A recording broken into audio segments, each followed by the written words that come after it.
Can I do a little feedbacking? Yeah, hit us. Start it with a lick.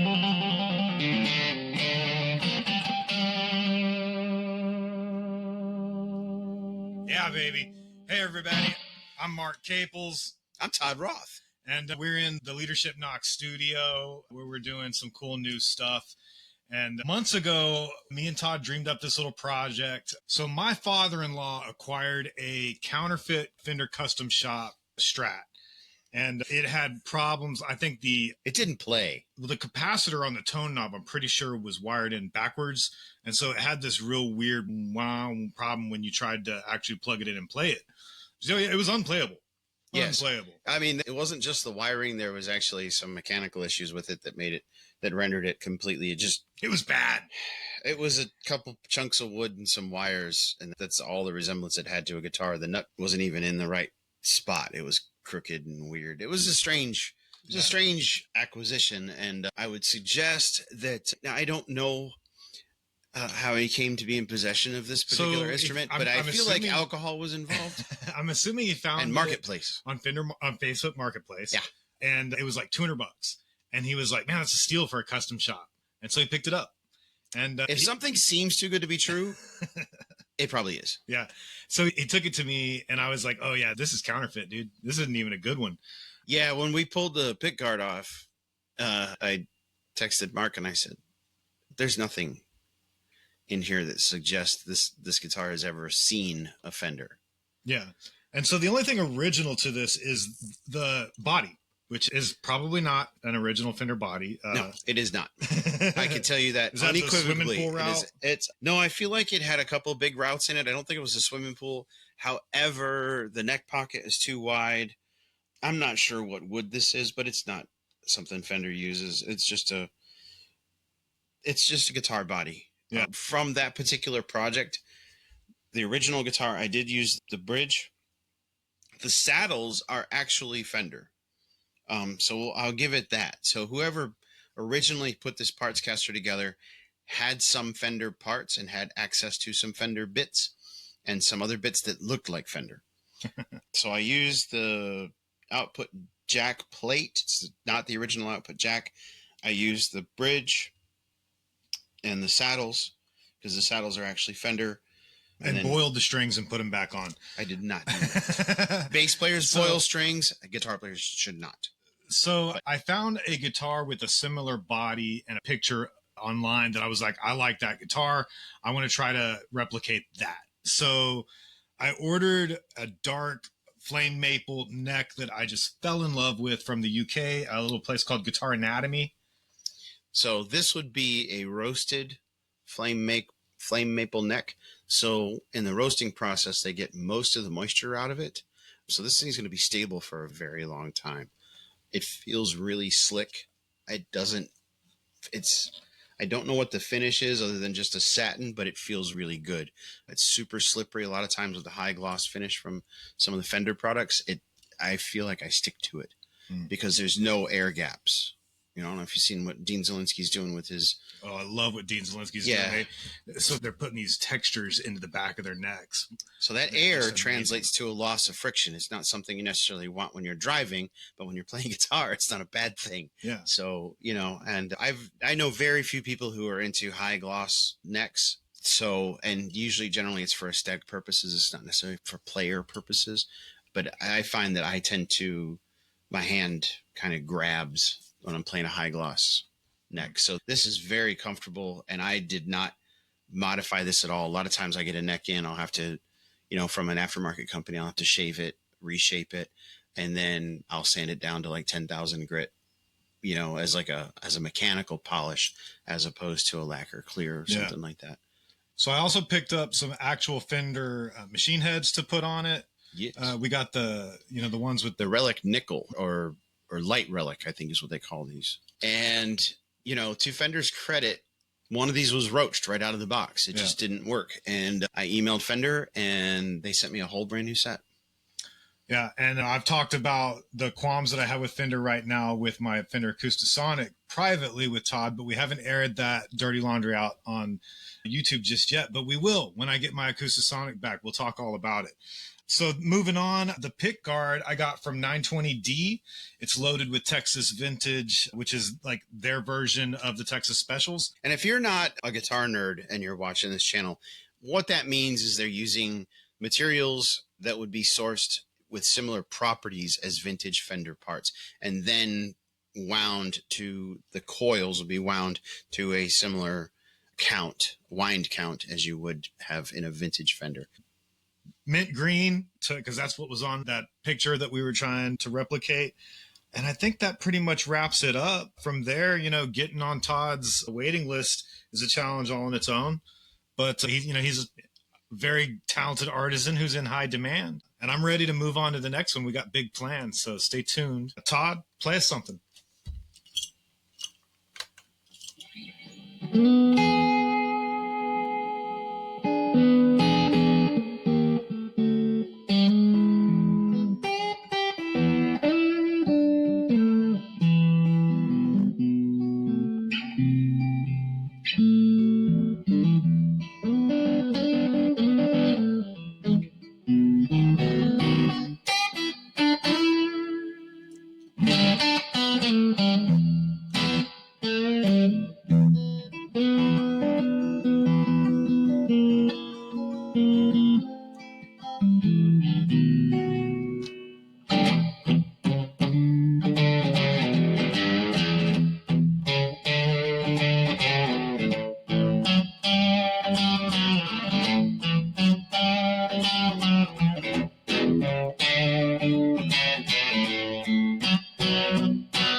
So tell us a little bit about the strings. I usually play on Super Slinkies. These are not Ernie Ball strings. These are Jim Dunlop, but these are the Dunlop Mexican Lottery brand, 10 to 46, as endorsed by the Reverend Billy F. Gibbons. And you got some killer bends on, way low on that neck where it tends to be a little harder to get those bends in. Yeah.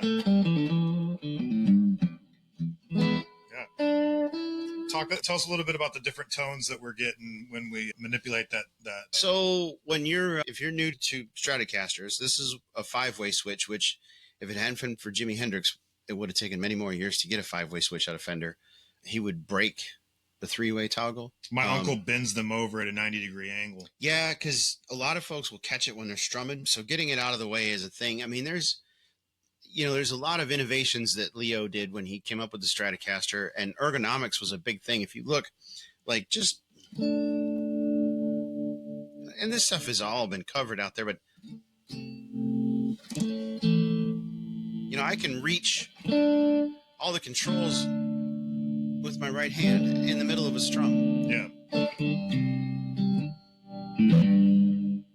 And the more you watch professional guitarists on stage, the more you notice them manipulating that stuff. It's like a magic trick. You don't even realize it. Yeah. But so with the 5-way toggle switch, you have obviously 5 positions, hence the name. That would be position 1, and position 1 is your bridge only. It gives a very bright. So who traditionally plays on the bridge on our Strat? Oh gosh, I feel like I don't pay attention to that. However, I know Robert Cray lives in kind of that range. Yeah. And I wish I knew a Robert Cray lick off the top of my head, because that would have really sold the whole thing. Didn't know there's going to be a quiz today. I would have studied. Yeah. Contrast that with your neck position. Jimmy Vaughn plays back in this position. You got your straight bridge position. And then you move up to position number 2, and it's these two pickups, your middle and your bridge together, and it gives you a little bit of that Stratocaster squank.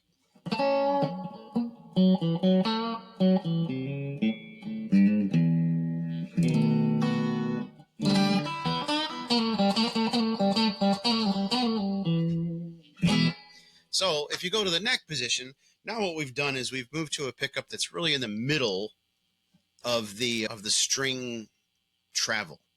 As the string vibrates, it vibrates in a pattern like this, parallel to the neck. So what happens is in this area right in here is the highest amount of travel until you get back to the bridge where it travels faster. Up here it's slower. Up here it's faster again.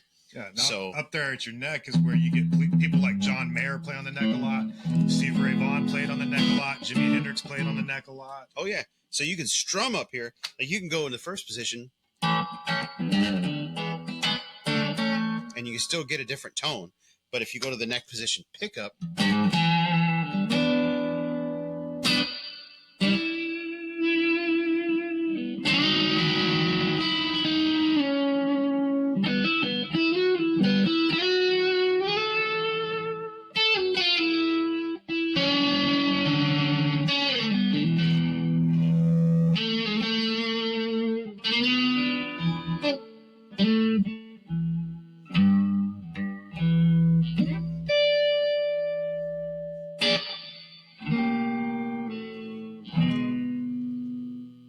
and then on that middle pickup, you had a lot of people like Bonnie Raitt likes to play on the middle pickup, Eric Clapton. But it does a disservice to say a specific artist plays on a specific pickup because really it's whatever the song calls for. So, oh yeah, it's whatever inspires them in the moment. Now, I mean, you'll find some defaults. When I play a Strat style guitar, I tend to live in that fourth position.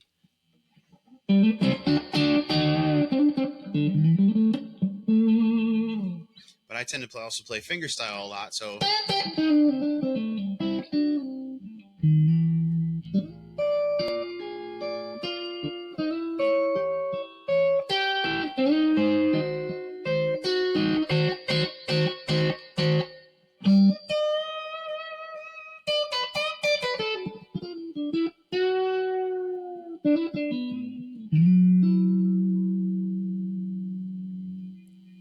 That's good tone.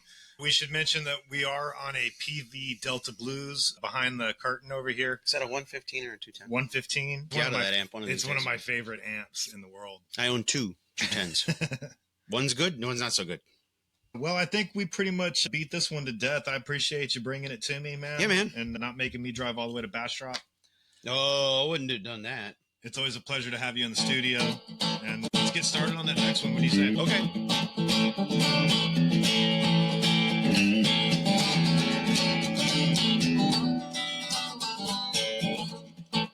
What are we going to build next? The bat guitar. Oh, the bat. Yeah. All right. Good night, everybody. Bye.